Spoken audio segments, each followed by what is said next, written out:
Hey, everybody. Welcome to In Case You Wanted to Know. My name's John. I have Derek with me. And of course, our favorite guy on the planet, Mr. Jim Henderson. What's the news, guys? Consciousness. Yeah, we're our last series we were talking about 10 things that we could do, and I think Derek kind of teed those up. Really, we had some good discussion about that, and cheap ways that you can be more eco-friendly and sustainable. Yeah, and then I think you have some that you found that we could talk about, and I'm interested to hear what those are. I was surfing around. I would jokingly call it the dark corners of the internet, but this is not in the dark corners of the internet. But I found there's a site called AridEden.com, and I'll post a link to it in this podcast. And I found a cool article about the 5 C's, that would be the letter C, of sustainability. And I think it's a very accurate list. Now, they have their own purposes for this list, but I think they're kind of universal truths within the framework of sustainability. So I thought we could take a couple of minutes and just go through them and discuss a little bit how we can apply them to us, our friendship, our business, our community. So starting with the first C.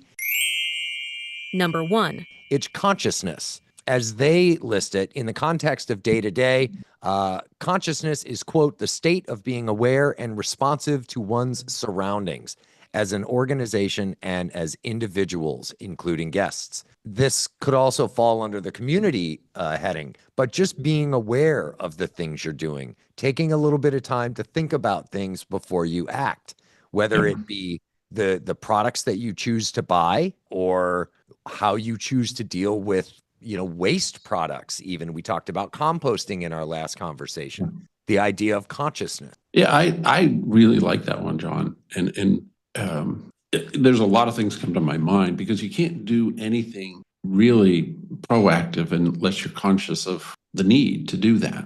And the fact that we're talking about 5 different aspects of how we can be sustainable. It isn't just about the planet, it's about relationships.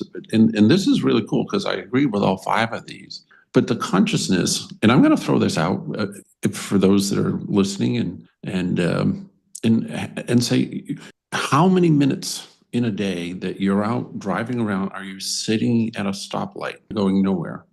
We're all sitting going nowhere at some point in our day. If you don't make yourself conscious of it, it's never going to happen. In my spare time, when I'm not doing something physically with my hands or my mind, stops, lights, or you're just sitting there, don't just listen to your music. Think about what you're doing today to sustain these 5 things, because it's not just about the environment, it's community, it's your workplace, it's all these other things that all represent the perfect balance. Perfect sustainable society, there's a circle and everything goes around in it, and you can't act on something that you're not consciously thinking about. Yeah, it's awareness. So I like that one. My challenge is just for all of us, just take some time that you're doing nothing and think about, what can I be doing, or what am I doing, and then tell yourself, hey, I'm not just getting by today. Number 2. AridEden has conservation. Conservation safeguards this biodiversity and the integrity of the ecosystem services it provides, which in turn support global needs. We've had many of these conversations about conservation. Things like, you want to conserve your water. We're talking about low flow shower heads that still have good pressure, things like that. Is throwing your McDonald's cups out the window, is that conservation or no? What you just said is one of the most insanely idiotic things I have ever heard. At no point in your rambling, incoherent response were you even close to anything that could be considered a rational thought. I'm going to go out on a limb and say no, that would not fall under conservation. Just making sure. Absolutely. What is your carbon impact? What is your carbon reduction? And how can you expand your habitat from within? You got to have a habitat to do something with. And I think, John, that goes back to, you can't necessarily plant a tree outside your condo, but you can put one of these gardens inside, and that's a habitat. And it does require a lot less water, a tremendous less water. As a kid, we used to we had a river next to the garden, and we'd take 5-gallon buckets and we'd fill up a 55-gallon old steel drum, fill it up with some chicken manure, and then we'd water the plants. It was a lot of watering. It was a lot of labor and a lot. Fortunately, we had a river and it was free. But a lot of us, we have a water bill for our water and our sewer and for irrigating our lawns and keeping them. You can cut your water consumption in half and save $100 a month. Those are all really good ones, John. Thanks. Number 3.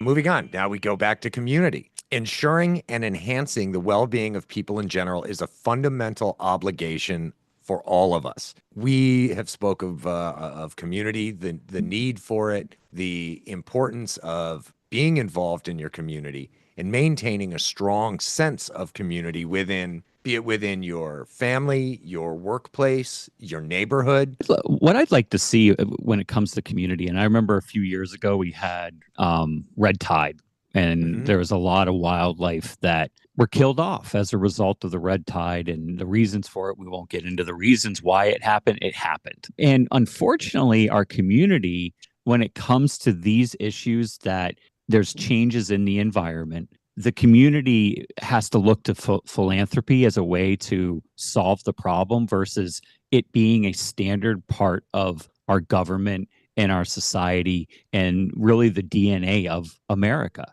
And I'd like to see, from a community standpoint, community to start embracing sustainability, not just as a philanthropy thing. My goodness, I can't talk.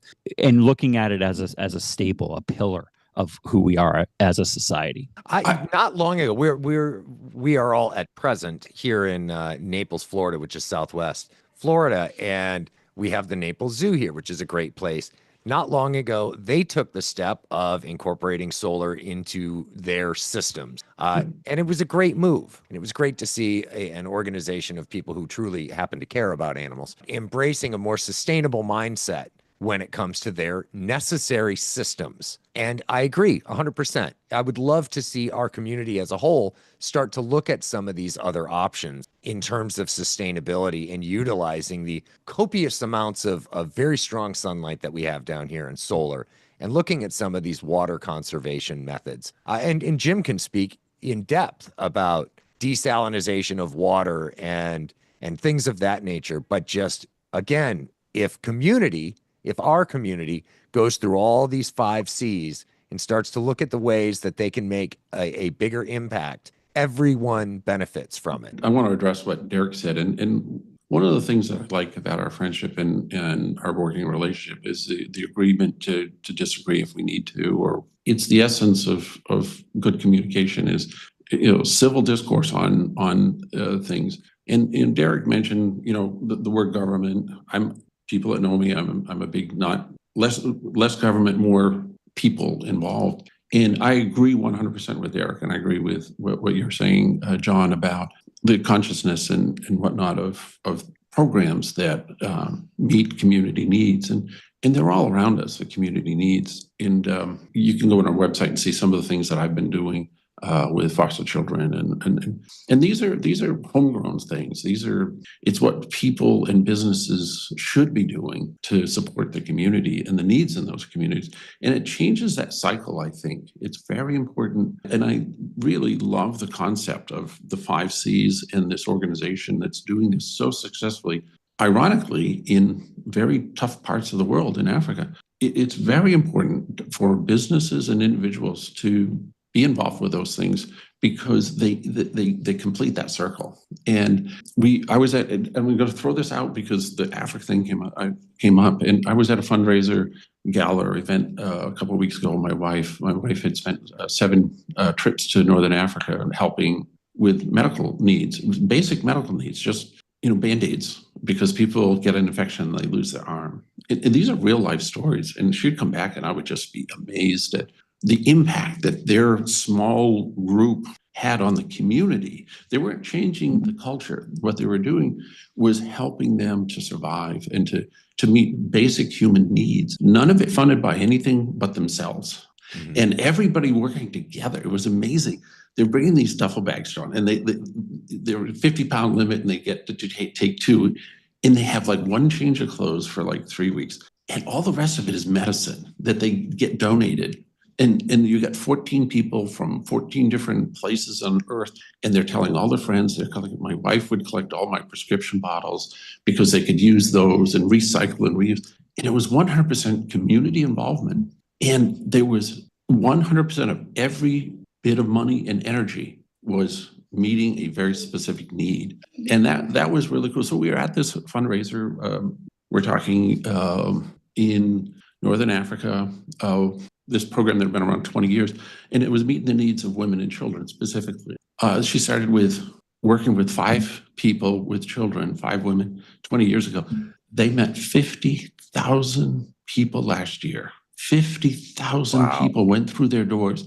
100% community involvement around the world now. No government, nothing. And they're changing. They changed 50,000 lives just last year. That's amazing. With very little money. We're talking maybe $1 million, but every penny that they generated at that one gala is going to go directly to the community and impact that community.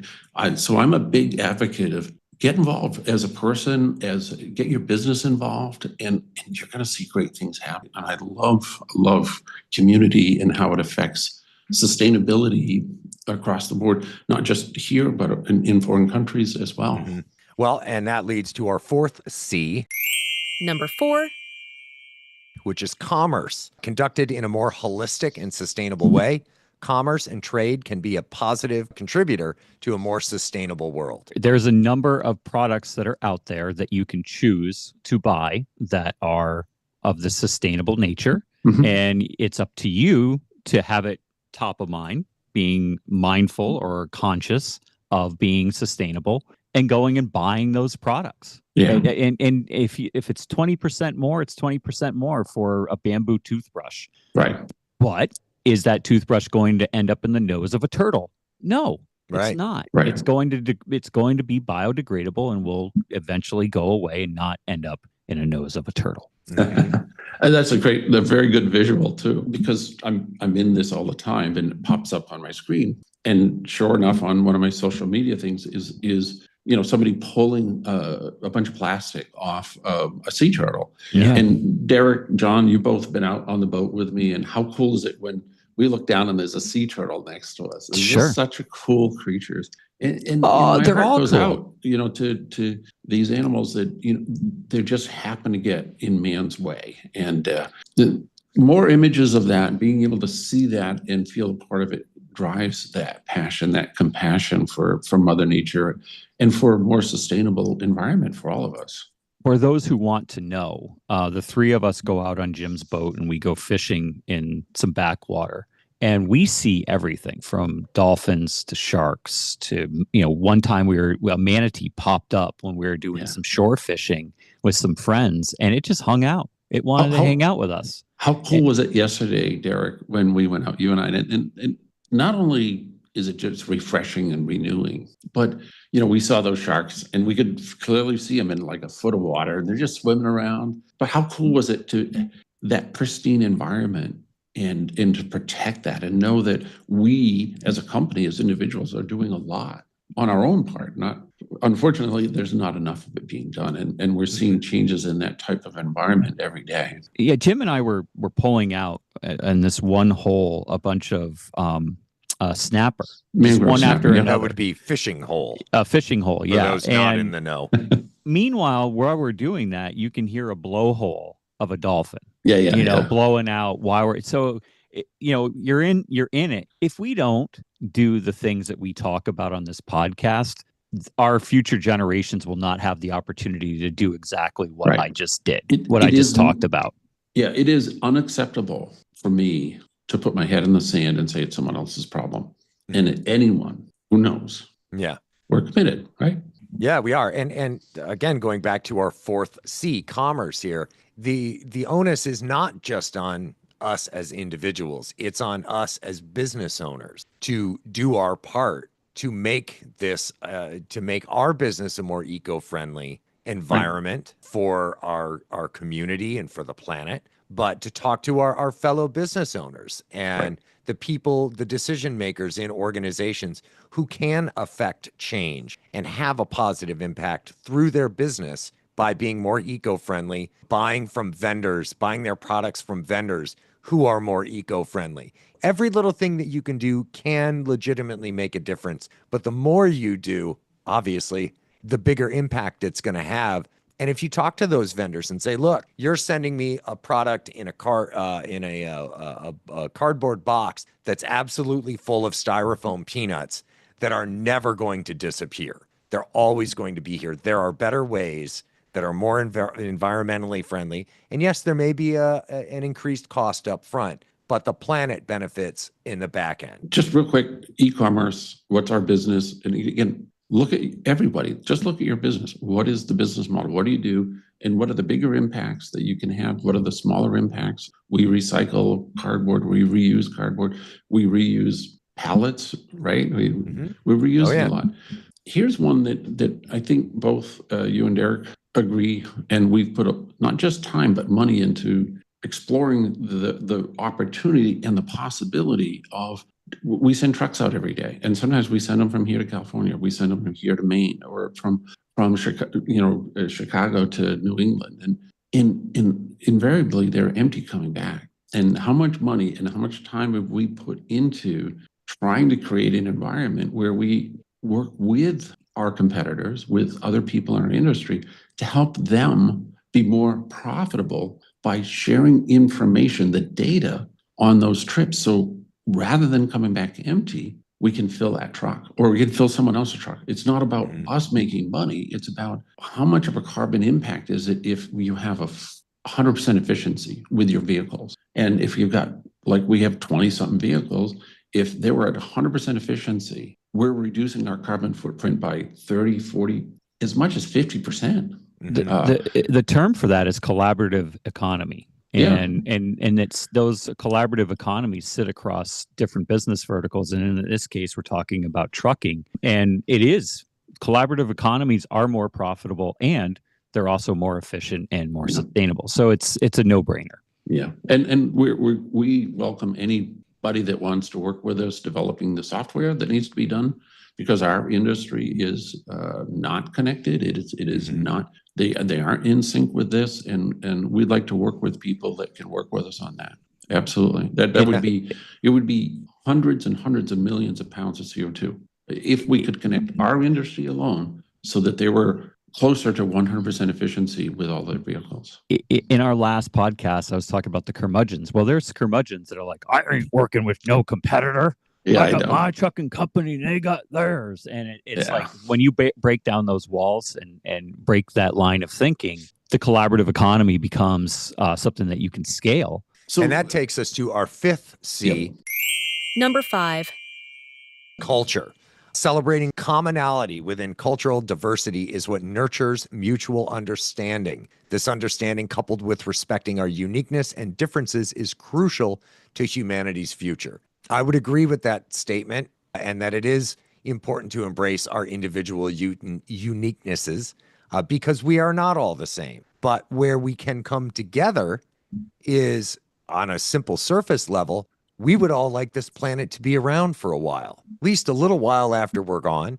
And if we can embrace some of these things on a cultural, some of these sustainability topics on a cultural level, I think we may get lucky and start to see some of these things coming to fruition on a larger scale. Well, and I want to accent the part of culture in this statement of theirs, interculture. So it's across multiple cultures. It's not just a culture, it's intercultural. And you can go into environments. I mentioned the one nonprofit that we support. They're going into a very, very small country, and they're starting their program there. And it's very intercultural. When you're that small and you used to be one country, and now you're 4, you've got 4 completely diverse cultures, and they're crossing that gap through meeting human needs. And these cultures are coming. These are countries that had genocide the Hutsis and Tutsis.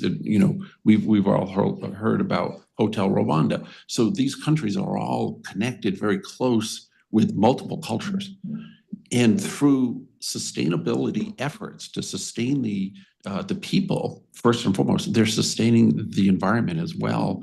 And more importantly, they're bringing cross cultures into one vision, and that is to take care of the needs of their environment and the people. Absolutely. And I think that is such a role model, such a huge example of what can be done when you work together rather than looking at your differences. What are our similarities? Well, we're human. We need to eat. We need water. We need to sustain our environment. Doesn't matter what your culture is. We all have those same needs, and if we work together, we can be a lot more impactful. We can bridge some of those gaps. Yeah. Yeah. I love the last one. It's really cool. And you can do it in business, within a business. So I'm going to bring all these people from different countries and work in this one environment. But the common thread is we're going to take care of each other. We're going to take care of the needs, and we're going to be responsible to our environment. And it can be done. We're doing it, and we've been doing it successfully for many years. But yeah, let's get the platform out there and get more people aware of how they can consciously act to conserve, provide better needs for the community, have a more environmental friendly commerce, and bridge those culture gaps all at the same time. As Mr. Spock said, the needs of the many outweigh the needs of the few. Well, this list of the 5 C's of sustainability, again, we pulled this from AridEden.com. I will post this up in the when we do the edit for this podcast. They're doing some cool things in Namibia, and we appreciate that they put this list together because it makes sense. When I first looked at this, I did not call it AridEden. I told John this AridEden. Yeah, AridEden. It's not AridEden. It's AridEden. It is AridEden. Yeah. They need to put a little hyphen in there or something so people like me can pronounce it correctly, because I felt pretty embarrassed. AridEden. Well, fortunately, I tried to catch it before we went live, but here we are now. Okay. So, but it's AridEden. Go to it. It's really cool. Yeah. So for those listening and not watching, the website is Arid, ARID, Eden, EDEN.org. They're doing cool stuff. Check it out. It is cool. Gentlemen, as always, a great conversation. Appreciate the time with you. Thanks, John. All right. See ya.